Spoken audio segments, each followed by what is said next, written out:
Bueno, pues tenemos aquí en la línea a Fernando Manzanilla, diputado federal. Mi querido Fer, ¿cómo estamos? Bien, muy bien, Víctor, muchas gracias, gusto de saludarte.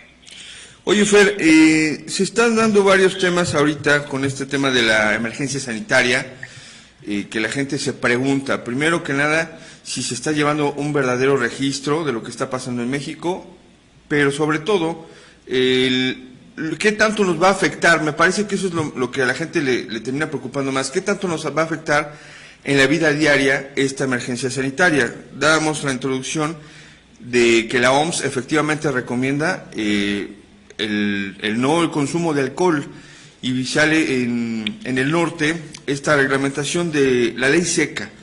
En estos momentos en que la gente se ve trastocada en sus hábitos diarios, pues se pregunta, bueno, ¿y nuestras autoridades qué están haciendo? Y en ese sentido te hago la pregunta directa, mi querido Fer, ¿qué es lo que tú has estado proponiendo, planteando en este sentido desde el Congreso Federal? Bueno, primero tocaste un tema importante y es el registro de lo que está pasando en México. En el caso de México, a diferencia de otros países del mundo, tenemos muy pocas pruebas. Cuando fue el representante de la Secretaría de Salud a la Junta de Coordinación Política, hace ya semanas, yo le preguntaba que cuántas pruebas tenían en ese momento, cuántas pruebas tenía el gobierno de México. Me dijo que había 9,000 pruebas, que estaban ya adquiriendo más. Luego alguien me dijo que esa información era incorrecta, que incluso tenían menos pruebas. Entonces, un primer tema es que las cifras que estamos viendo, pues obviamente hay que darle seguimiento, nos dan una pauta de la evolución, digamos, de cómo va evolucionando el virus, los infectados, finalmente los fallecidos, pero si no tenemos pruebas, pues es muy difícil que tengamos la información real. En otros países, uno de los temas centrales en la política pública es probar, estar haciendo pruebas a la gente constantemente para identificar los casos infectados, esos aislarlos, ver cuál es su entorno cercano y los aprobar a ellos. En México no tenemos pruebas, por lo tanto los registros, los datos que vamos a tener van a ser datos que nos marcan tendencia, pero que no nos van a hablar realmente de cómo estamos. Este tema pues es un tema que tiene que ver con la salud pública. De origen pues es un tema que tiene que ver con la salud pública y al tratarse de un tema de salud pública donde vamos a tener un impacto fuerte, más en países no desarrollados o en vías de desarrollo como nosotros, que no tenemos sistemas de salud pública tan fuertes. Por ejemplo, España tiene un gran sistema de salud pública y ellos están rebasados. Claro. Italia pues desde luego tiene un sistema de salud pública mejor al nuestro.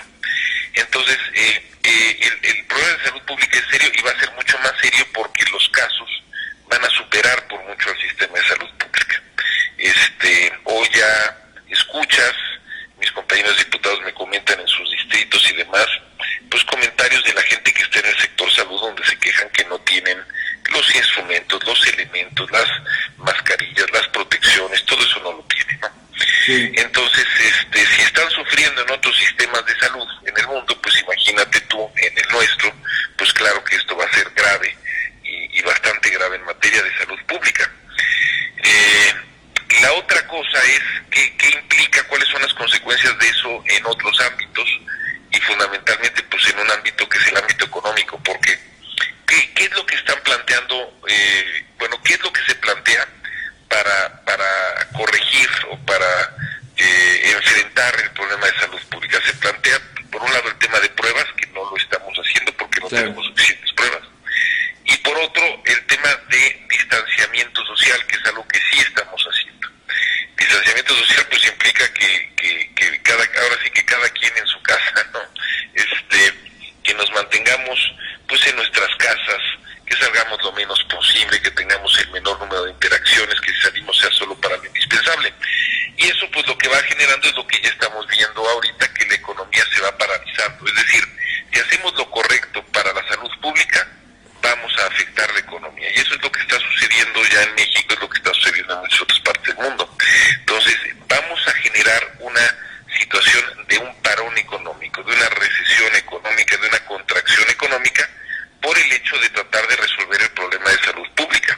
eso no es Lo culpa cual, de nadie. sí, Eso no es culpa, es parte de la pandemia. Sin embargo, el hacer algo al es parte respecto, del sí. proceso. Así es. Es parte del proceso. Lo único que podemos hacer es cómo vamos a responder a eso, qué consecuencias va a tener y cómo vamos a responder a eso. Entonces, las consecuencias, pues ya muchos bancos que tienen sus departamentos de estudios económicos, análisis económico, ya van dando sus pronósticos. Los más recientes que yo he visto están que la economía mexicana caerá entre 5 y 7% en el año.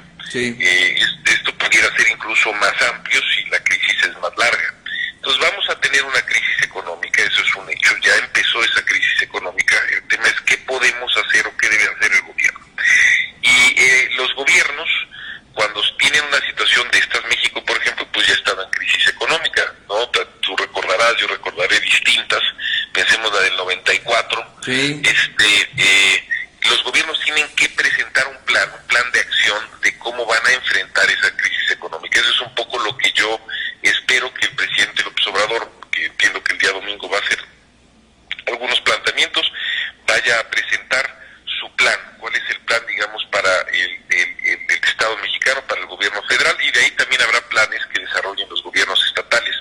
Pero bueno, yo al menos creo que hay tres temas que hemos venido hablando mucho en la Cámara de Diputados que se tienen que abordar. Una es las políticas fiscales. Es decir, un tema que tiene el gobierno para poder incidir en todo esto es la política fiscal, la política tributaria, los impuestos.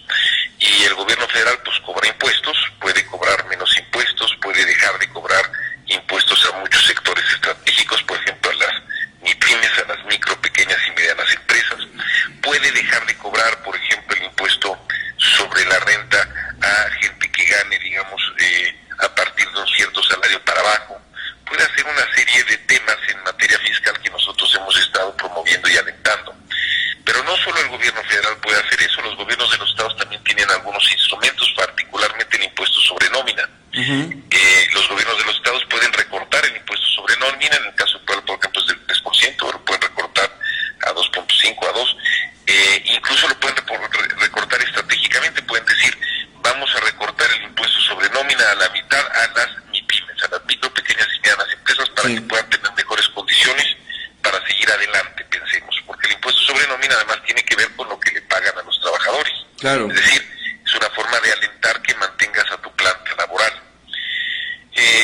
No solo los gobiernos estatales tienen también instrumentos, sino que también los gobiernos municipales. ¿Cuál es un instrumento que tiene el gobierno municipal? Los prediales. Por ejemplo, ahorita estamos en época de pago de prediales, me parece bien, Puebla y algunas otras ciudades del país han pospuesto ese pago, pero una de las cosas que se podría hacer es decir, bueno, este año vamos a reducir, vamos a eliminar, vamos a hacer un descuento, por ejemplo, en el predial a tales sectores, ¿no? A los sectores más vulnerables, pensemos, o a las pequeñas, micros y pequeñas empresas, por ejemplo, ¿no? Entonces, esas son políticas fiscales que se pueden utilizar. También está el tema de lo que es la exención de las cuotas al seguro social. Si queremos que las empresas mantengan a su gente y mantengan, digamos, a su gente en la nómina del seguro social, pues una opción también pues es reducir, no exentar a las empresas o hacer reducciones en los pagos y en las cuotas a la seguridad social. Esas son algunas de las medidas en lo que se llama política fiscal, y el gobierno tiene que revisar este tipo de cosas para meterlas en un paquete económico más amplio. Hay dos más que quisiera yo comentarte. Otra importante son políticas financieras. Es decir, si vamos a estar en una situación donde hay muy poca actividad económica, donde las empresas no van a tener liquidez, no van a tener dinero porque sus ventas se están desplomando, entonces, ¿cómo le puedes generar alguna alternativa de liquidez? Bueno, pues puede ser a través de los créditos. Ahora, los bancos tampoco son almas de la caridad, sus negocios, finalmente, ellos prestan en función también del riesgo. Claro. Y una forma de bajar el riesgo es justamente las garantías, es decir, que el gobierno federal, a través de la banca de desarrollo, pueda dar esquemas de garantías que alienten a que la banca comercial pueda ampliar sus líneas de crédito, particularmente para estas MIPYMES, para estas micro, pequeñas y medianas empresas. Es decir, el segundo esquema, además de política fiscal, son políticas financieras, tener más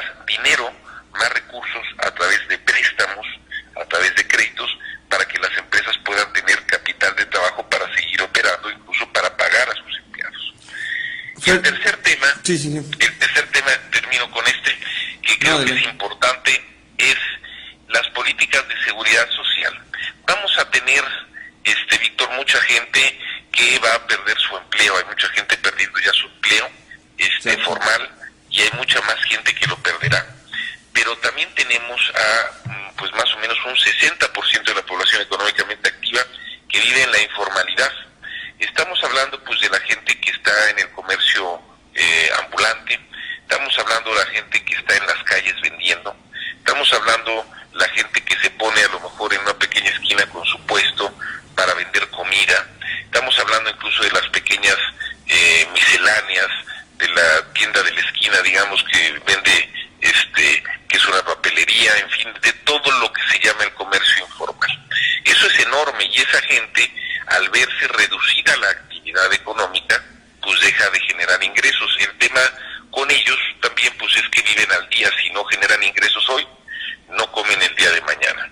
Entonces, estos efectos que habrá en la gente que pierda su empleo formal y en toda la gente que está perdiendo y va a perder sus ingresos o parte de sus ingresos importantes en el comercio informal, nos obliga a generar ayudas directas, pagos como puede ser un ingreso mínimo a las familias en condiciones de vulnerabilidad, o un derecho básico a la alimentación, que esta gente pueda contar con programas de alimentación que le permitan al menos subsistir el tiempo que esto pueda durar. En fin, hay muchas cosas que hemos venido planteando en la Cámara. Estas son tres ejemplos, tres temas centrales: políticas fiscales, políticas financieras y políticas de seguridad social, que creemos que debe de integrarse en un plan amplio. Ojalá el gobierno federal a la brevedad pues nos anuncie cuál es su plan, porque va a ser importante tener un plan para que justamente podamos ir reactivando a la economía. Estamos hablando con Fernando Manzanilla, diputado federal. Mi querido Fer, te pregunto en este sentido, están perfectas estas tres líneas porque ciertamente pueden ser soluciones directas, pero hay un un cuarto punto que sería el punto político. Mucha gente de momento dice, no, ese no es momento de grillas, es momento de unirnos y demás. Me parece muy rosa el tema porque al final de cuentas tenemos tres niveles de gobierno que se están equivocando, tal vez por justa razón, porque esto nunca había pasado, pero hay sentido común. Tenemos desde el presidente municipal de Tulcingo del Valle, que manda un toque de queda, ¿no?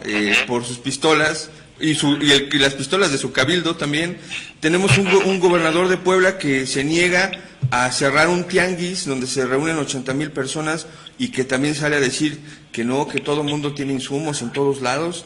Y tenemos un presidente de la República que apenas hace unos días recomendaba salir cuando este tema tiene más de un mes de información en los diferentes niveles de gobierno. ¿Esto traerá un costo político? Pregunta, ¿traerá un costo político?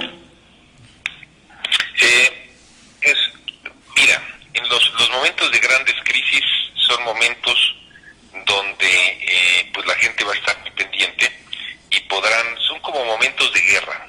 Así es.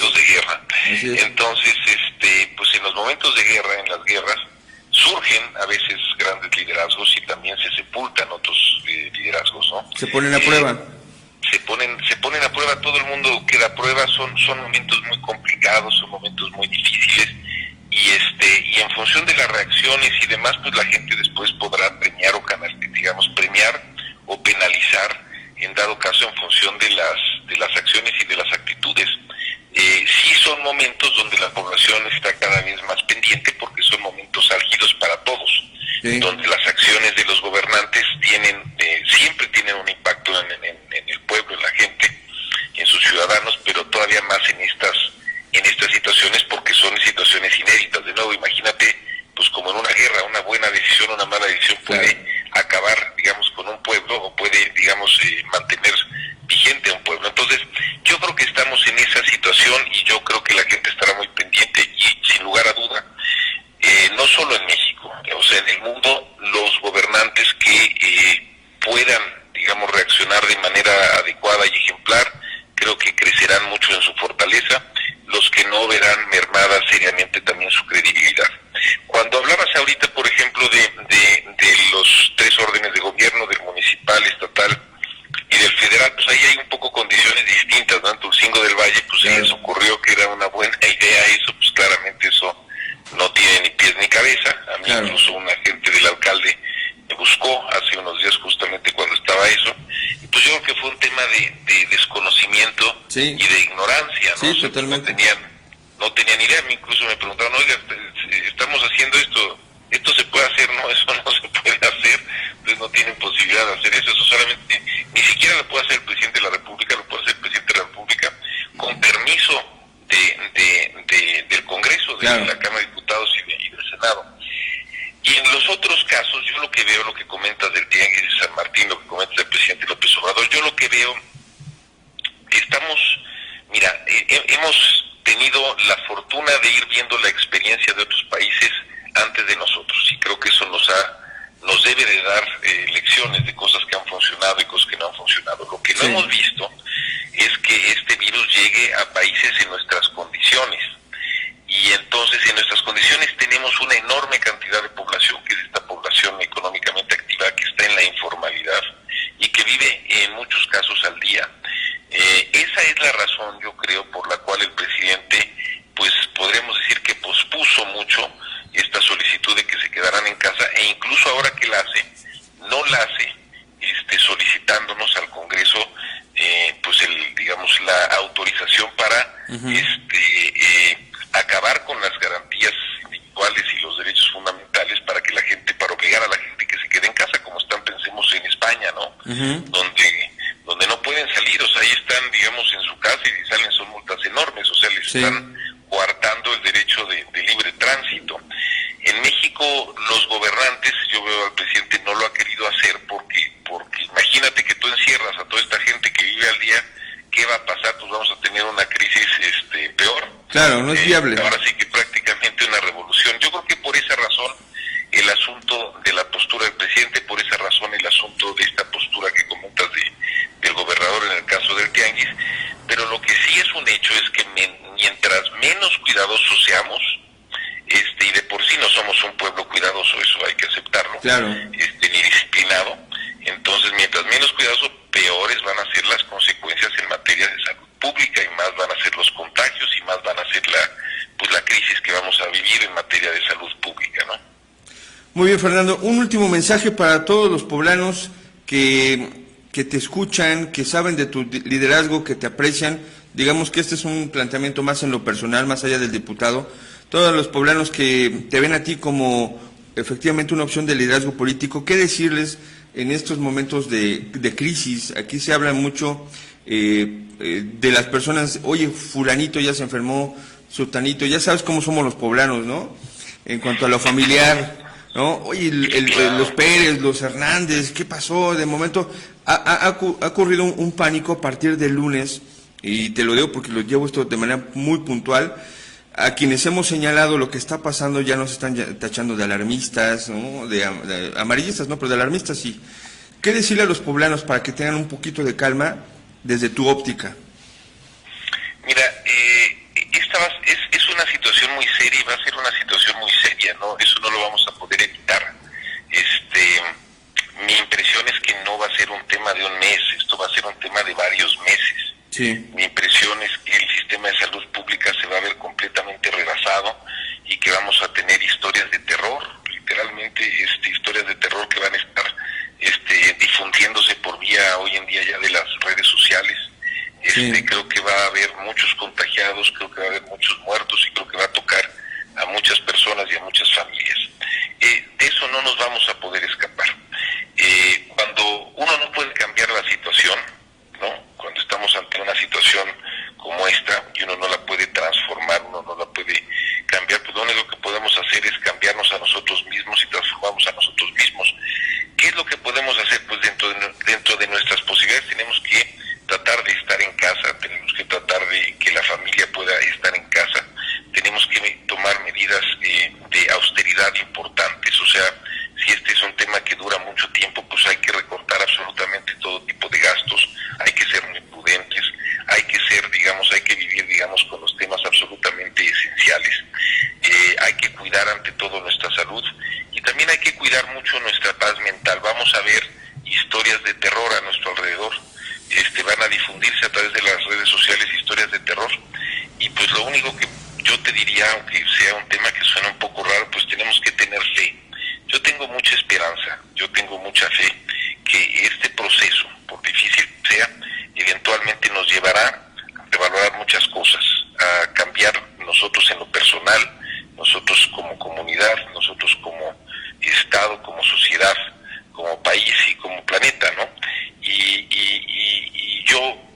ayer que platicaba con una gente, me preguntaba, yo le decía, sí, yo veo que va a haber mucho caos, mucha destrucción, muchos temas que van a ser muy dolorosos, pero en la parte positiva tenemos que pensar qué vamos a hacer después. Un día, en algún momento va a concluir esto, un día se va a terminar, y más que entrar en el modo de desesperanza, tenemos que entrar en el modo de esperanza. Y quizá una de las grandes oportunidades que vamos a tener es revalorar todo lo que tenemos y repensar cómo queremos reconstruir nuestro futuro, el futuro no solo de nuestras personas y familias, sino el futuro de nosotros como sociedad. Y creo que esa es una gran oportunidad que va a presentar esta crisis, es una gran oportunidad que vamos a tener como raza, como sociedad, y es al menos lo que yo creo que nos puede permitir en no caer en un gran pesimismo, en depresión y en una absoluta desesperanza. El que pensemos que el día que esto ocurra, digamos, concluya, pues podremos de aquí salir adelante. Hay sociedades, yo ayer pensaba, por ejemplo, cuando esta persona me lo decía, yo me vino a la imagen, por ejemplo, lo que sucedió y en lo que acabó las ciudades japonesas, ¿no? Sí. Hiroshima y Nagasaki, claro. con el tema, digamos, de la guerra y las dos bombas nucleares, y bueno, literalmente acabaron en escombros, ¿no? Sí. En escombros, y bueno, después de tiempo se reconstruyeron. Nosotros no vamos a acabar en escombros, desde luego no va a ser un impacto de esa naturaleza, va a ser de enorme impacto, pero pues yo creo que si otros pueden reconstruir después, digamos, de la batalla, yo creo que nosotros también estamos en condiciones, y yo creo que siempre quiero ir pensando en eso, qué vamos a hacer y qué vamos a haber aprendido después de todo esto, para que el día que concluya salgamos con mucho ánimo a reordenarnos, reorganizarnos y reconstruir todas las cosas que hayan sucedido a lo largo de esta batalla que vamos a librar.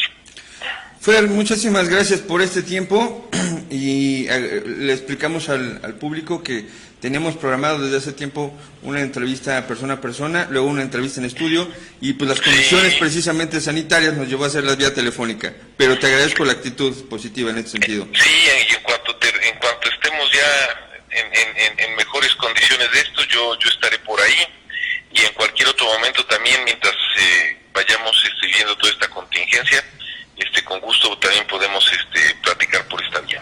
Perfecto, Fer, muchísimas gracias, excelente día. Gracias a ti, un abrazo a ti al auditorio. Bueno, pues vamos a una pausa. Fue Fernando Manzanilla platicándonos precisamente toda su óptica sobre esto que está pasando. Él es diputado federal por Puebla, y precisamente nos habló de estas 3 líneas que se están proponiendo, planteando él de manera directa hacia el Congreso. Y bueno, ya lo escuchó usted, vamos a una pausa y volvemos.